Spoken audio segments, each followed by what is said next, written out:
And I want to thank Thurston County Media. It used to be TCTV, and Susan's there standing in for Robert today.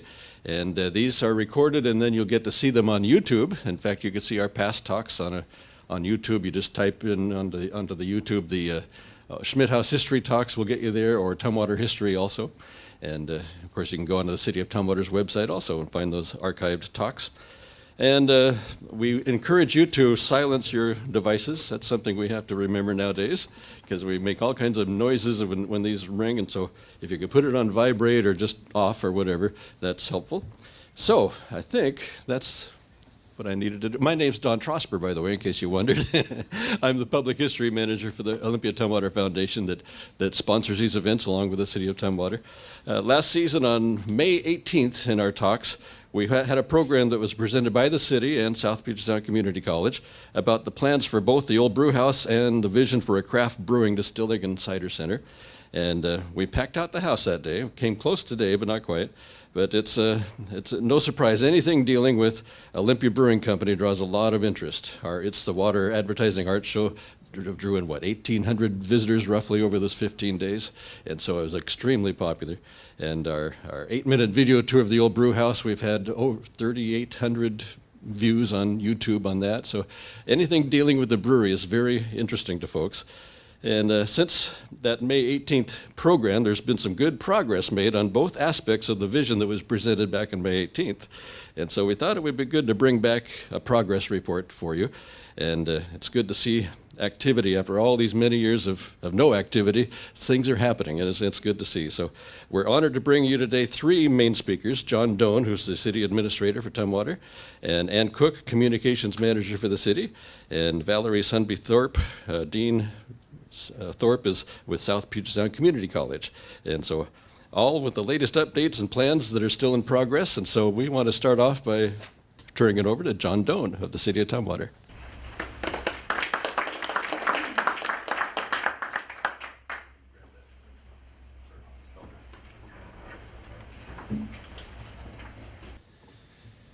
Great, thank you all for being here. I will start off with a thank you to the Olympia Tumwater Foundation, to that entire team, Don and John and Karen and everyone who do just a tremendous job preserving Tumwater's history of the brewery, history of this community, and then making that available to the community. So they're a great partner of the city, and we're proud to be able to work with them, and proud to be able to be here and talk about what's happening at the brewery, and how we're bringing brewing back and how we're moving this story forward. So I'm going to sort of frame sort of what's going on, talk about sort of the big picture. For those of you who were here in May, a little bit of this will be redundant. You've heard it before, but I think it's really important because it really lays the groundwork for what you're going to hear from Ann and Val.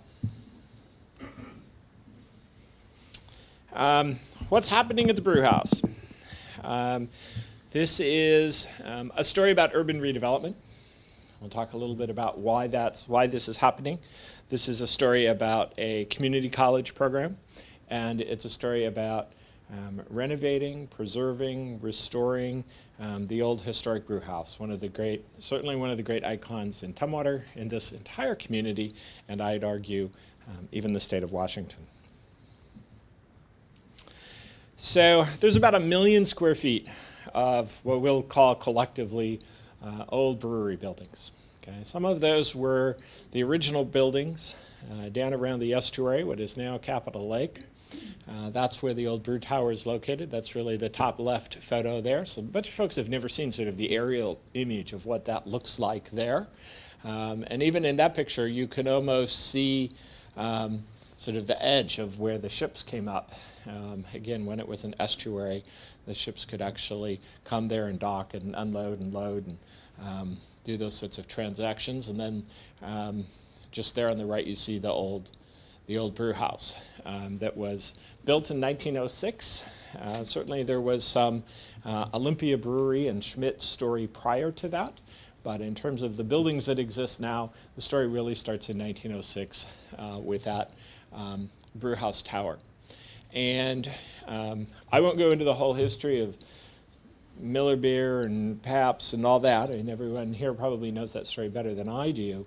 But when we came to this project in 2010, there had been some really good community visioning about how they wanted this property to develop. And we tried to think about how do we as a city incentivize this? The bulk of the property on the south side was in a real estate trust that had turned upside down. The north side of it, north side of Custer, had just been purchased by a gentleman named George Hygurkin. Everyone in this story had sort of grand plans for redevelopment, but no one was really moving forward. And so we said, how do we advance this thing? How do we accelerate the redevelopment? And certainly one option is to throw money at it, but this is probably in total a $400 million project. And I'll tell you, as the city administrator, Tumwater doesn't have enough money to throw at it to make a difference. Okay? So what did we have? And we knew if you travel virtually anywhere in the United States, you say you're from Tumwater, people say, didn't you used to have a brewery there? Or isn't that where Olympia beer came from? Everyone sort of reached back and connected to that. And so we realized that's really what we had of value. We had what marketing people would call brand equity. And how do we leverage that to bring investment and interest back to this 1 million square feet? And so what was born out of that was a sort of understanding of the craft beverage industry, beginning with craft brewing. Okay? There was a time when most beer was produced sort of mass production, Coors, Miller, those Anheuser-Busch, those large companies were producing beer in large volumes. They still continue to exist. Interestingly enough, their market share is falling. And what's growing is the craft beer industry. And even in the state of Washington, in terms of the number of craft breweries per capita, we're number 2 in the United States. Okay? There's essentially a new craft brewery opens in Washington every week. So there's now about 372 of them. When I started doing this presentation, there were 250 of them. So that means I've been doing this presentation for 2 years. The cousin of making beer is making spirits. And in the state of Washington, you've really only been legally able to make spirits, vodka, gin, bourbon, whiskey, all those kinds of things, since 2008. It's a pretty young industry. It's reaching 10 years old this year. And we have some pretty significant distilleries in Washington that are known, in many cases nationwide and in some cases worldwide. Names like Dry Fly, Westland, Woodinville, Heritage. Those are significant distilleries in this country. And in terms of number of distilleries, we're actually in 3rd place. And we are not behind either Kentucky or Tennessee. We're actually behind California and New York, I believe.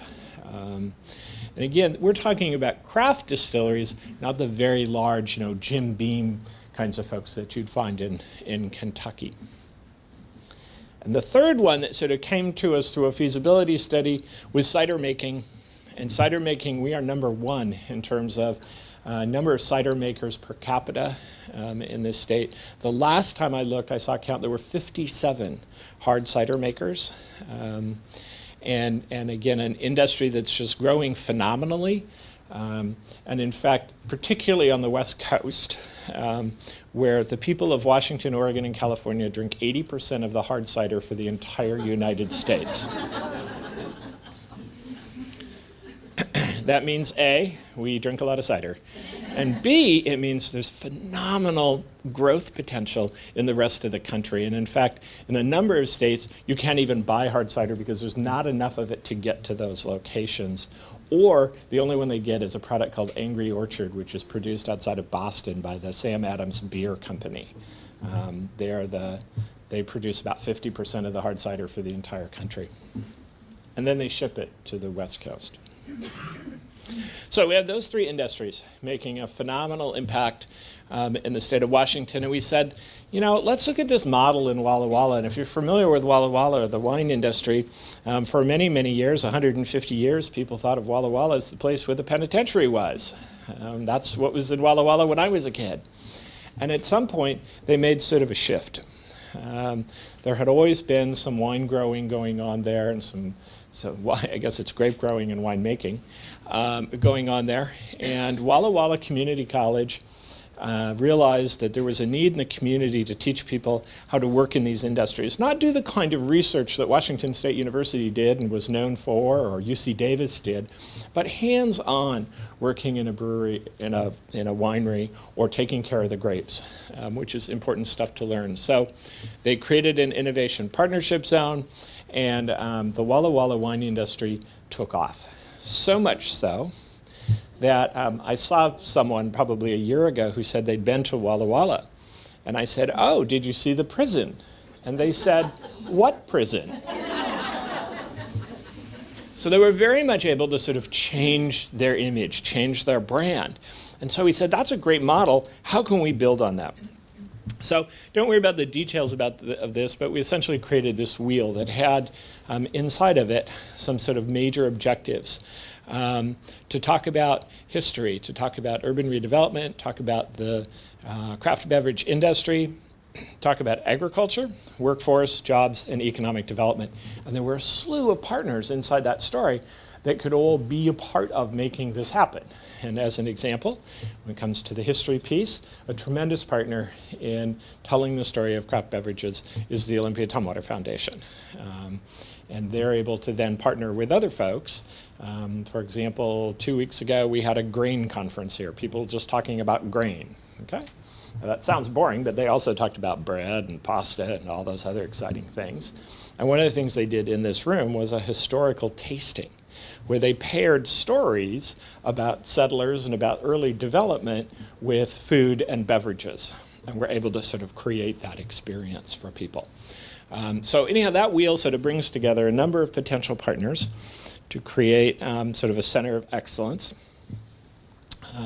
I mentioned agriculture. It's really important to realize in this story that we talk about brewers and distillers, and from an employment standpoint, they're about 10% of the people in this industry. The vast majority are people who grow product. They grow hops, they grow wheat, they grow a variety of other grains, they grow apples, they maintain equipment.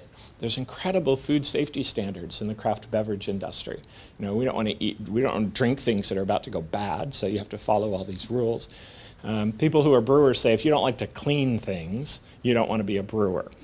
Okay?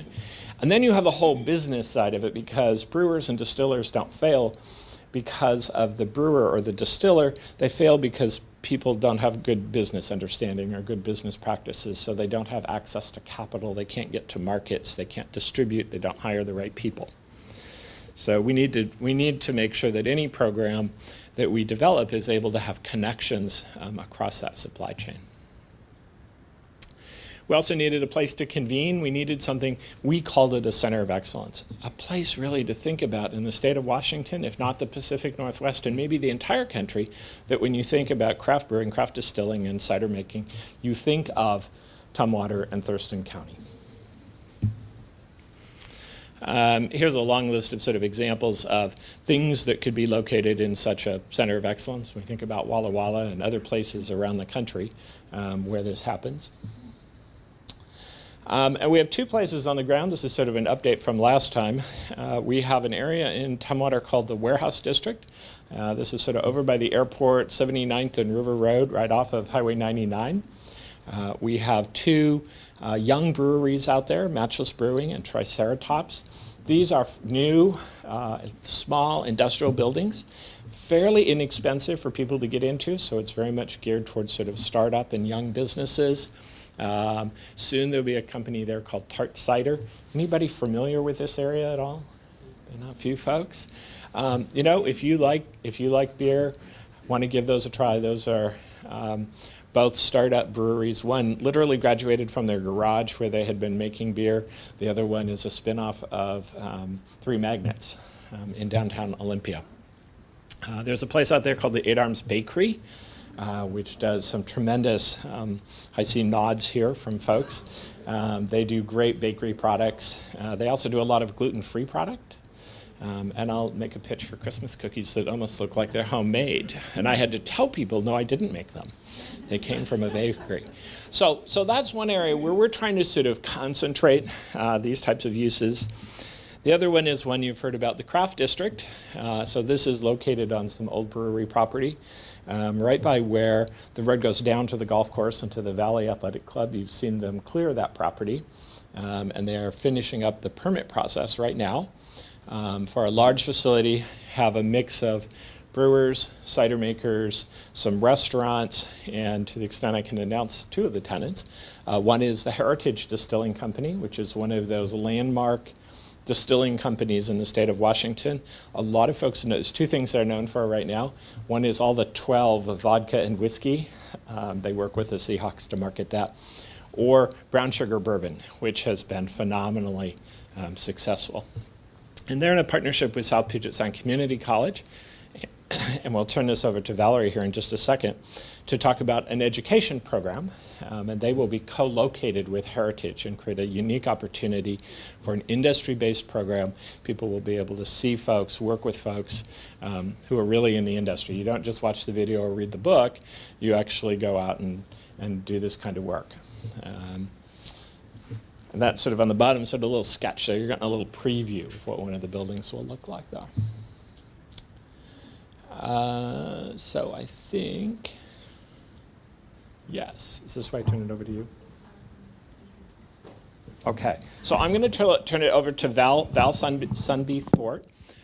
Val has been doing a tremendous amount of work with the college, and they too have been an amazing partner. Literally, this came out of a sort of, their participation came out of one of those weird serendipitous moments where the president of the college said to me at some other event, he goes, "So what are you doing with that brewery?"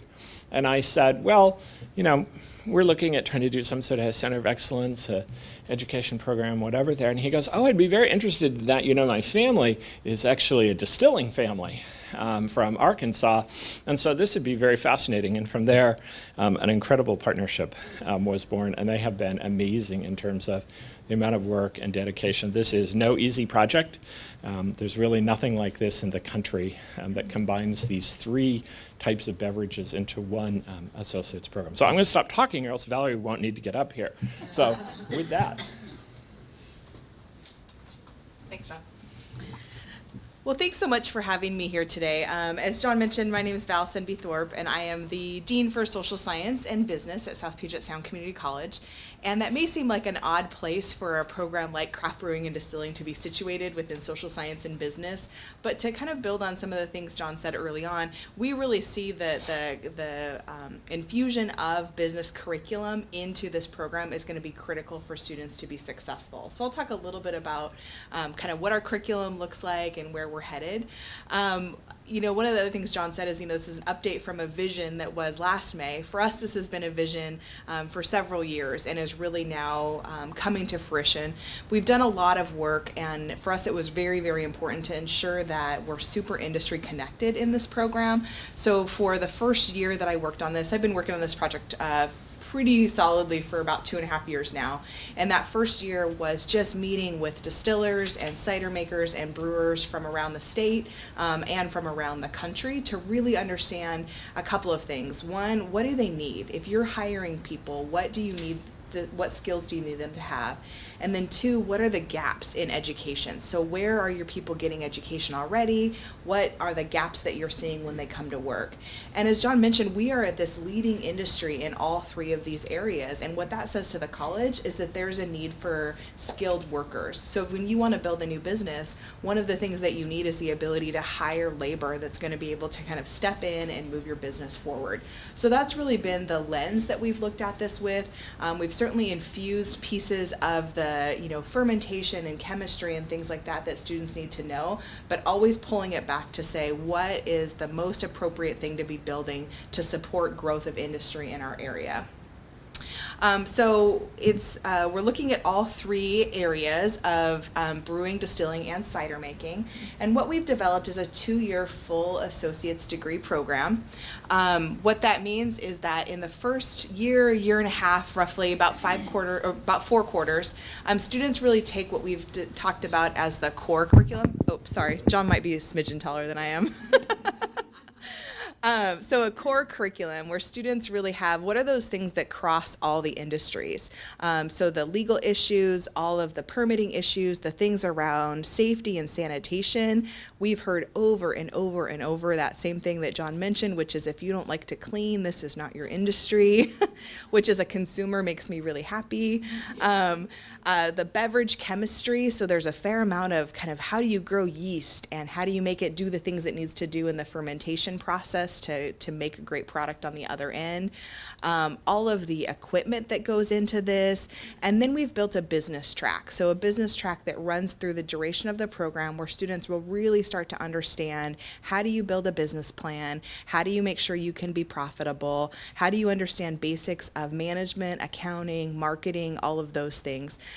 With the idea that not all of our students are going to start a business, but two things happen when we give them that business curriculum. One is it helps them to be better informed about whether they want to start a business. When you talk to folks who are running startups, a lot of them will tell you, man, I love this and I wish I worked for somebody else. It's a huge amount of work and a huge undertaking that sometimes folks don't necessarily fully understand before they start. So giving students that opportunity to really understand what it would mean to open a small business and decide if that's the way they want to go, or if they really would rather work for somebody else.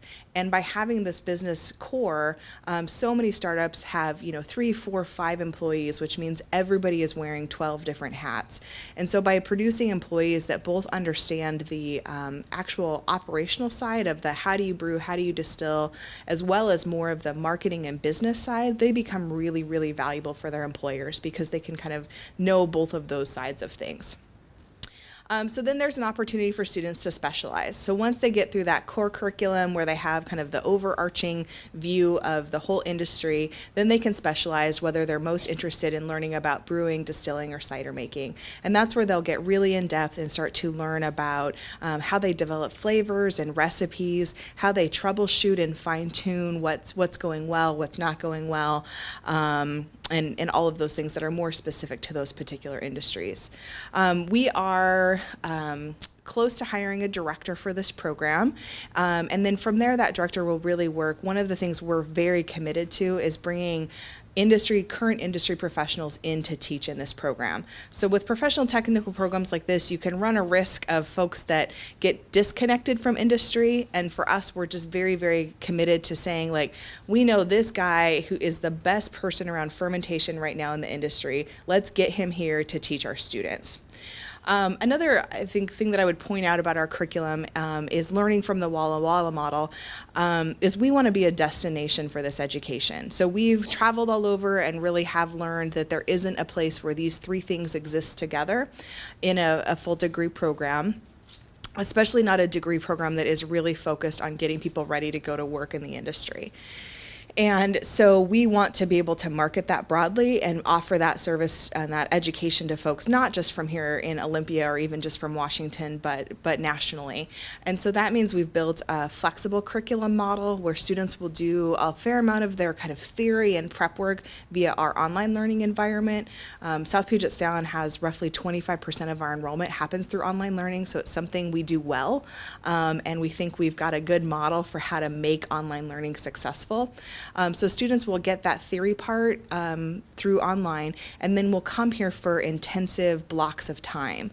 So that, again, if you live in Kansas and there isn't a program like this, but you really want to do it, you can plan to come out here just maybe 2 or 3 times a quarter for an intensive few days or week to get that hands-on actual process and then continue with your theory online. So trying to build it so it's flexible for students, that students can come from other places, and also that if students are currently working, what we hear a lot is that a lot of these startup breweries and distilleries are really second jobs. It's like, I work over here to make a living, but this is what I want to do, and I'm doing it in my garage.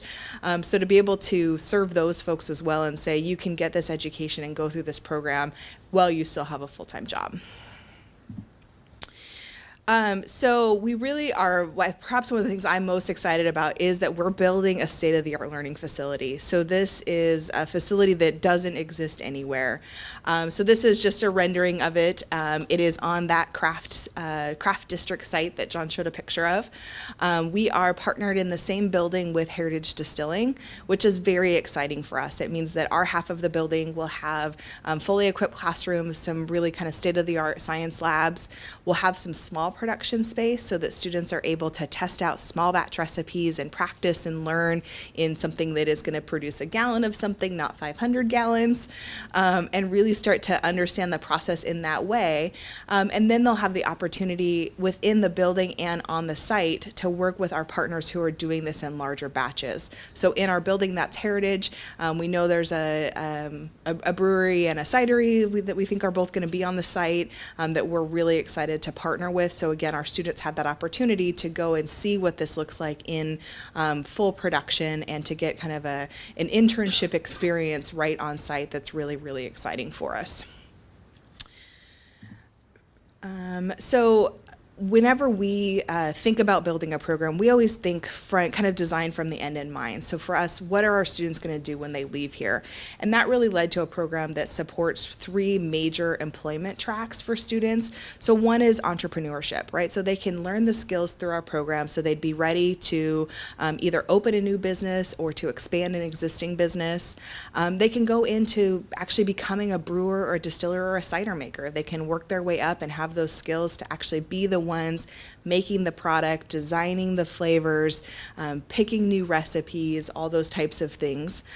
Or they can work on that other side of the industry that John mentioned, which is there's so many jobs that support the people who are actually making the product.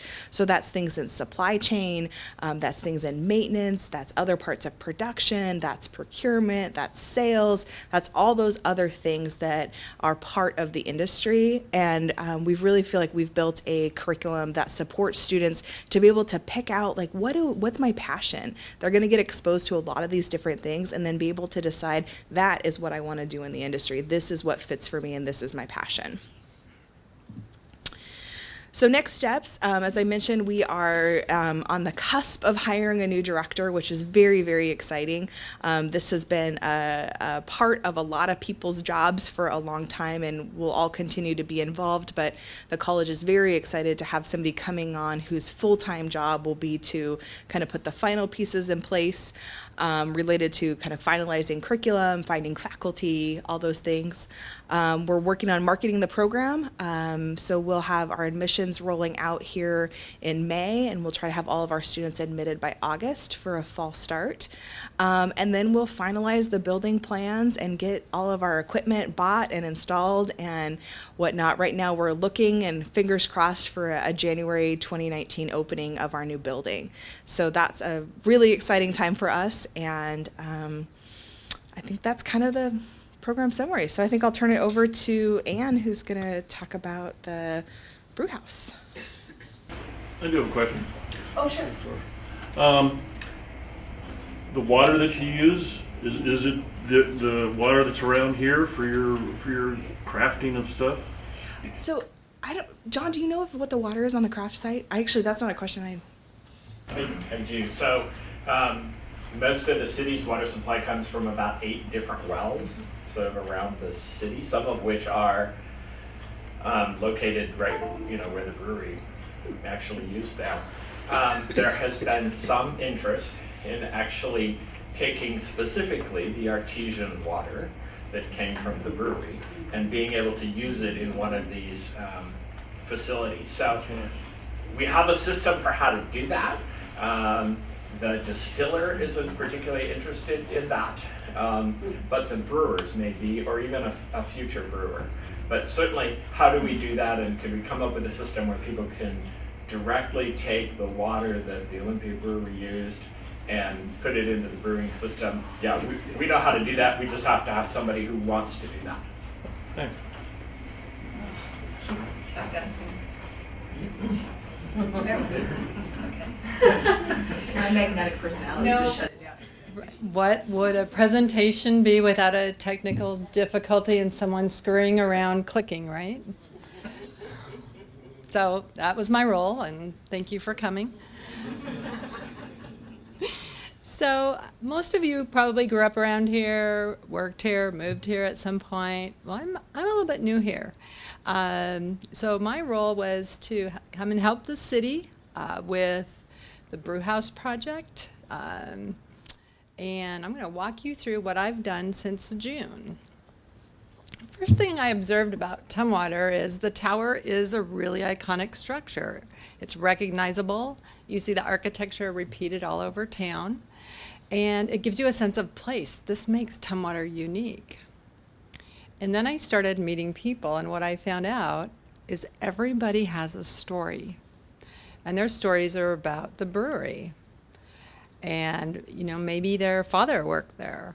Perhaps they stopped there after school in the tasting room for a root beer. Maybe they worked on the loading dock in the summer. But there's no shortage of stories about the Brewhouse Olympia Brewery. And we're creating one right now. So, two things to keep in mind. The number one question I get asked is what's happening at the Brewhouse, and then followed by what are you going to do about the intersection at Capitol and Trosper? So, I really have good news on both fronts. So to the second one, we are going to be improving that intersection in about 2 years. So prepare yourself and find every detour you can, because it'll be inconvenient, but it will be better. And the first one, I'm going to show you what we are doing. So you may have heard part of this story before. The project is really divided up into 3 parts with an extra on the future vision. And as John explained earlier, this is about the urban redevelopment, bringing brewing back, and building on the brewing legacy that's here in Tumwater. So there's an emergency repair portion that's underway right now, and then 2 phases where we really get in and make significant repairs. In the first one, and then the second phase is the really big part of the project, but that's what they call an adaptive reuse, and what you and I will call getting it ready to reopen as a brew pub, or a restaurant and a museum. So these are the emergency repairs that are underway. So I jumped in here in June, and by September, we were ready to put temporary roofing on and cover up the windows. This was just it's a temporary piece to keep the weather from further deteriorating the building. And when's the last time you went down there? I don't know, but here's some pictures. So this is the condition right now of the brew tower, and I heard a little concern, a little gasp in the room. But it's important that you know, experts that have looked at this, structural engineers, people that specialize in this, they said, this is savable. We do this all the time. In Europe, there's buildings that are worse. There's buildings worse here. So they weren't afraid, so we're not going to be afraid. So as you can see, the roof on the 4th floor and 5th floor, they are pretty non-existent or failing. Here's another view. So one of the challenges that the city gave me is we need to do these emergency repairs, and we need to do them with donated materials, donated labor, and some of your time. And John did also mention serendipity earlier. Well, I guess I call this serendipity, good luck. But at the end of summer, when we were getting ready to start, our facilities crews who were going to supervise construction, they were a little too busy. So they handed me a hard hat and suggested I get some sturdy shoes. And I headed down to the site to work with the contractor. And you know, that was the beginning of my story that I'm going to have about the Olympia Brewery. Because it's not an abandoned building, it's a building that's about a place and all of the stories of all the people that have worked there. So what's it like to renovate a building that was built in 1906, where the elevator doesn't work anymore? It has a very small footprint, and you've got to get some 18 to 20 foot lumber up into the 4th floor. Well, it looks a lot like hard work, ingenuity, and just people power. So I just wanted you to see, they actually pulled up a good amount of lumber using a rope system. The metal flashing was put on to protect the bricks that are in place to not cause any harm. So those boards were pulled up one by one by one by a team of volunteers. That's just a part of their story. And then we built the wall sections on the ground.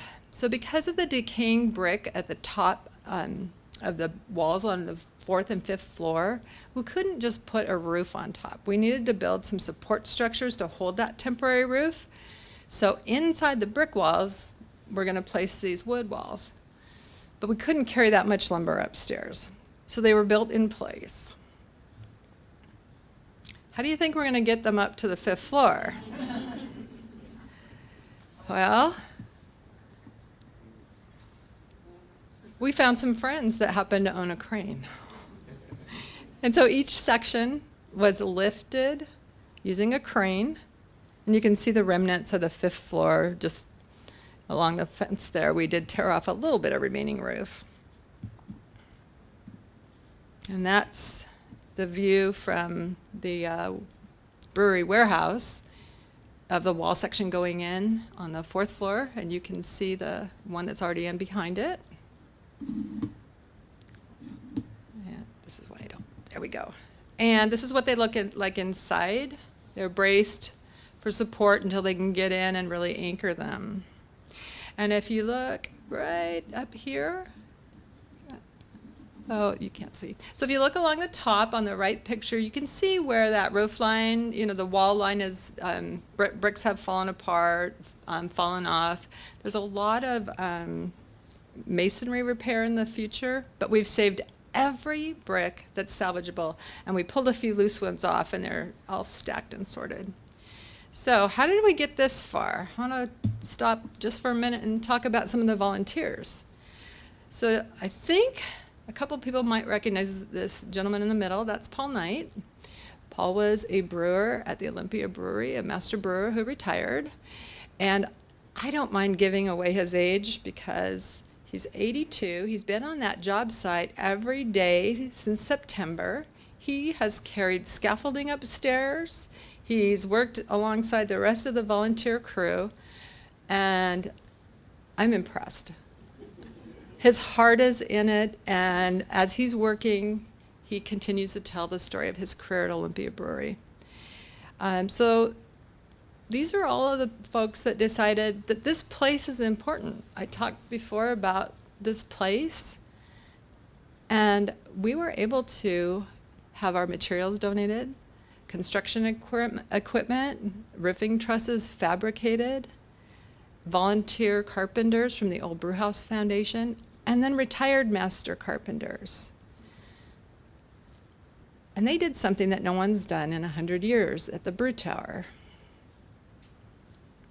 They sat and had lunch inside the tower, adding to their story. And as I sat around with them one day, I asked the people around the table, why did you volunteer? It's cold down there. It's wet. This is a lot of work. And you know what they came back to? It's the Brew Tower. So now we have the walls in place, and the next thing we need to do is put a temporary roof on. So these are our donated roofing trusses. They came all ready to go, and they're mocked up at the angle of the roof so we can put the roofing on, because guess what? Once again, we have to build the roof on the ground. You know where I'm going with this, right? And we called our friends with the crane again. And I'm going to tell you, I was on the ground when this was lifted up. And when a big section of roof is lifted and suspended overhead, lifted up 5 stories, it's pretty impressive. So much so that it was visible from the park, and that our partners at King 5 TV and Como TV came out to cover it. And the King 5 actually put us as one of the top stories of the year. So I've learned a lot about construction and how your structural engineer's plans don't always fit with an aging building, and how the contractors work it out on the ground.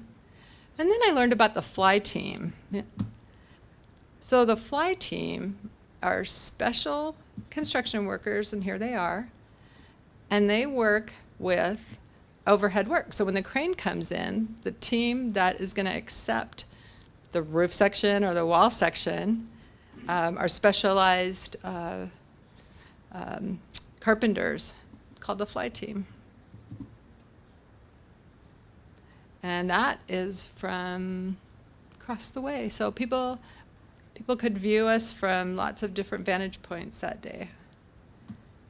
So, where are we now?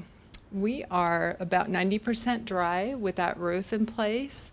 There's still some gaps, you know, where the brick walls aren't tall enough.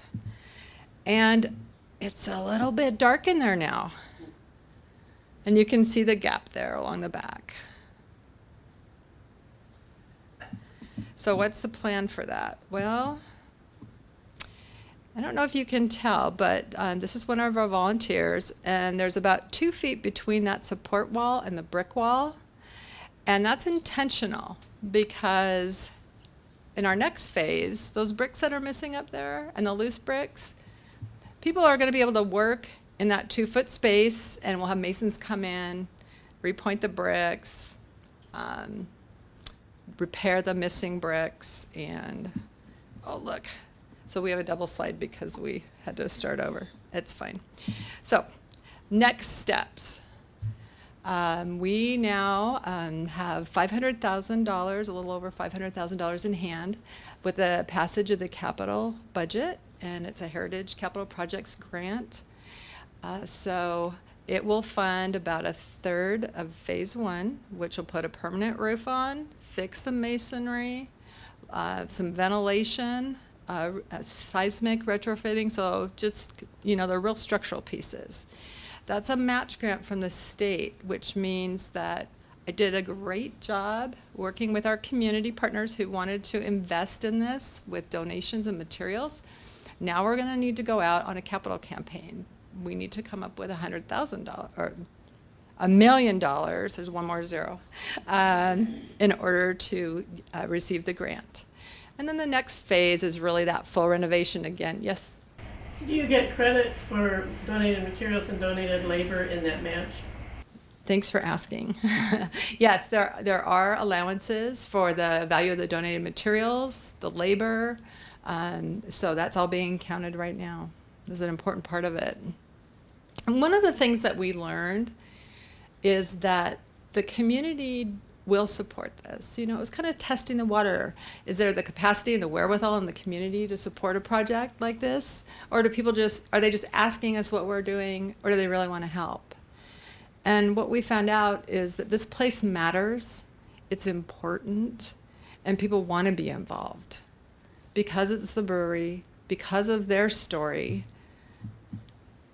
And each one of you have a story about the brewery, and I hope you keep telling them. I hope you tell this story of the brewery and what's happening at the brew house. And there's our lunch bunch. I caught them right after lunch, but anyway. So that's what's happening at the Old Brewhouse.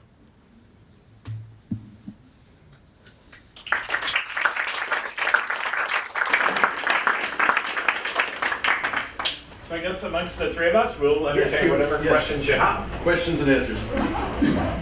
I was just gonna say, what's the material on the roof on the tower that's still there? Is that original? Is it copper? Or is It's actually the original copper roof. Okay. And it's actually pretty amazing. When you go up to the very top floor, though, you know, there's obviously wood underneath it that holds up that copper roof. It's in amazingly good shape for something that's 112 years old.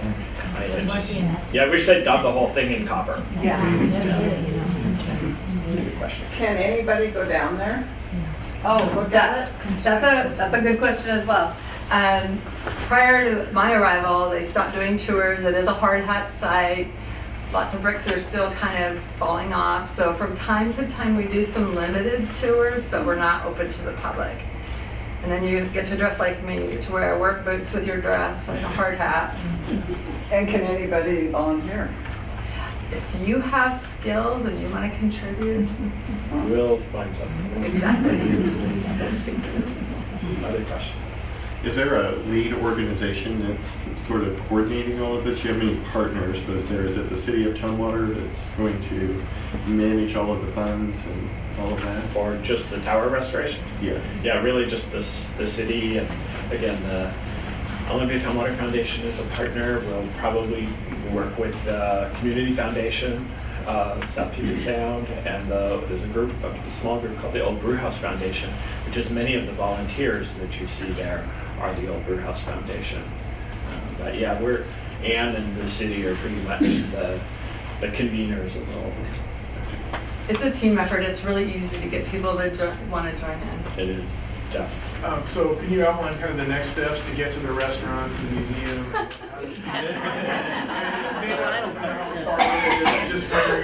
So next steps, you will probably see, let's see, this is February, so I would say by mid-March, you will probably see what we would describe as going vertical, building construction happening on that site. The college building and the heritage building are probably the first ones that would open, so they're targeting probably late fall to have those ready. And then you'll see the others sort of fall in place after that over probably a 6 to 9 month period. And probably the next things you'll see are some announcements, probably in a 30-day window, about who else will be there. You're talking about the craft distilling. The craft distilling. So how about the tower? So I'm going to go backwards here. So the next, I'll go backwards to the final funding. So the next 2 years are really going to be focused on that $1.5 million, just the seismic retrofitting, that part of it.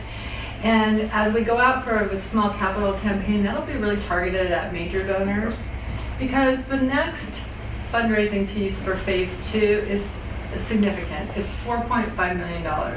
So in terms of community or people that want to have a bake sale, that's always my favorite. Those things we're going to delay until a little bit later, so we can get through this next 2-year project and really make sure that the building is sound. And then that second phase renovation, it could be a 2 to 4 year project. It'll depend on the fundraising pace and the amount of construction once they really get in there. So, John? One of our challenges is we applied for that $500,000 out of the state's capital budget.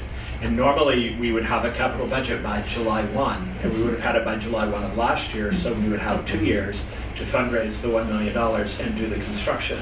Well, we're now here at the beginning of February. We just got the capital budget, so we've lost essentially 7 months of fundraising and all that. And obviously we've been busy doing some other things to protect the building, but it's sort of crunch time. Are any plans in place for parking? Actually, the infrastructure and the surrounding development is a pretty future phase 2 question. Right. So Mr. Hygurkin donated the tower building to us.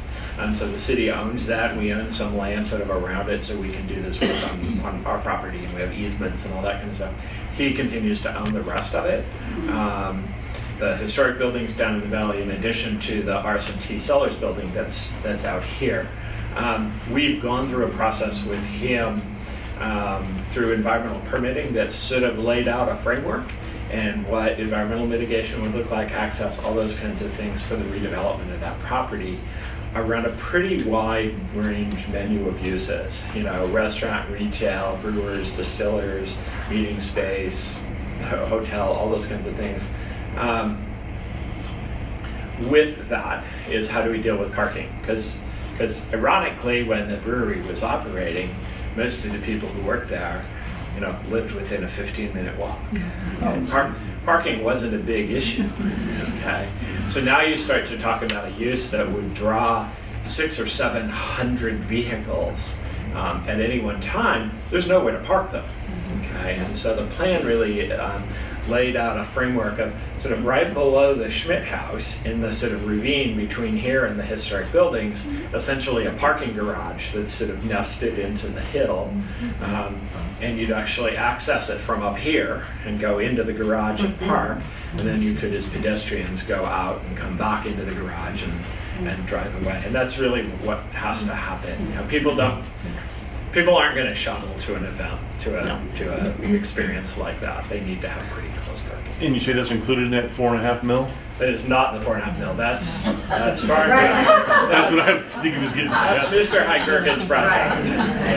Yeah. This particular building, really what use ultimately goes into it, frankly, depends on what Mr. High-Gherkin does and whether or not there's access down there.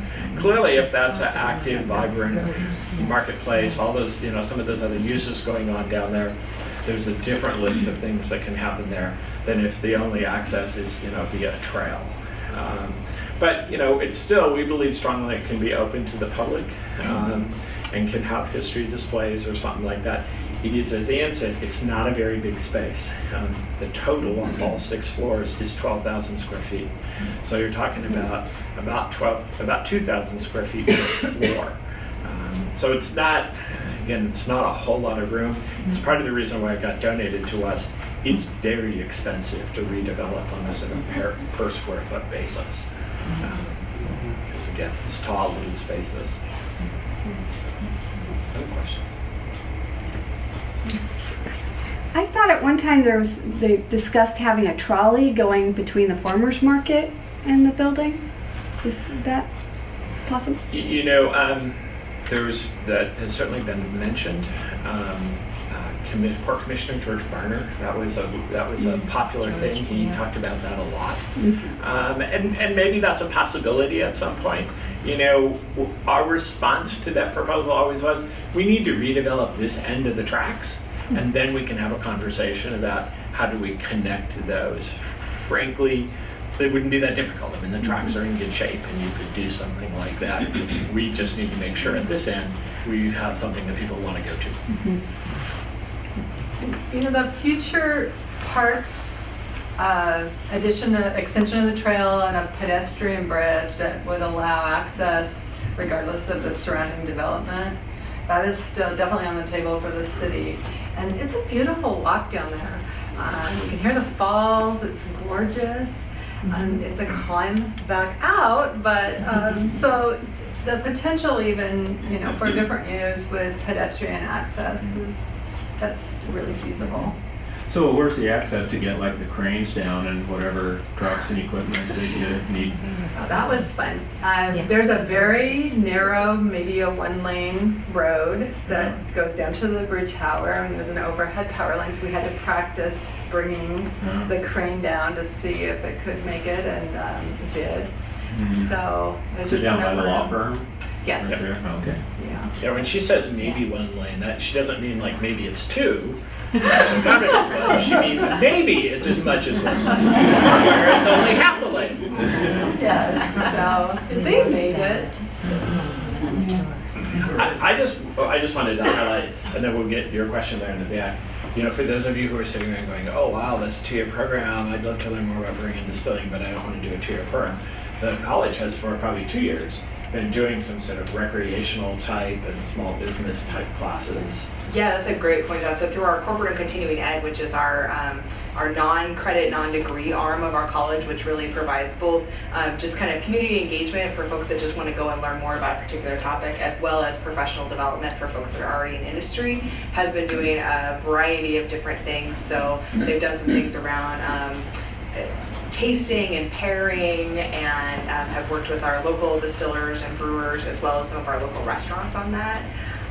And those are really exciting opportunities for folks who, more on the consumer end, are interested in learning more about brewing and distilling and cider making. Let me catch the question in the back, and then we'll come back here. In the back. Did you say the education center will be over here or over at SPSSC? So the program will be housed over in the new craft district over off Capitol. Okay. Yep. All right, and just one more thing. What about the main brewery? What's happening with that? So slightly more than 2 years ago, a gentleman named Shanju Patel, so this is the good news, is Mr. Patel bought that property from the real estate trust that had been holding it, and that was good news. And Mr. Patel has the wherewithal to be able to redevelop a project that large.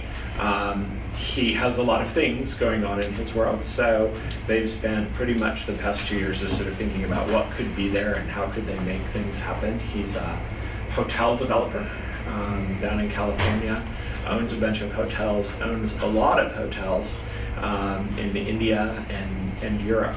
So we continue to be in contact with him, and again, the good news is it's not in bankruptcy or real estate trust, but it's probably not, it'd be safe for me to say it's not moving as quickly as we wish it was moving. So all these other things we're doing in the community continue to create interest and enthusiasm on their part, and I think they also are understanding more and more sort of the vision of what could be.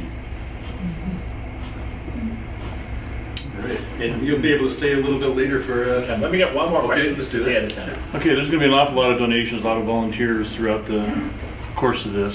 What's to prevent some developer from coming in at the end of the game and turning this into condos or something that the public doesn't get access to anymore after they've donated?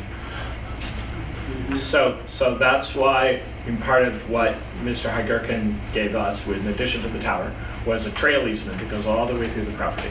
So we have at least public access to the tower, we have public access to the shoreline and to that trail connection. So, you know, if at some point he does something like condos that don't have public access, we still have some access. He still has a lot of permitting to go through, even with condos.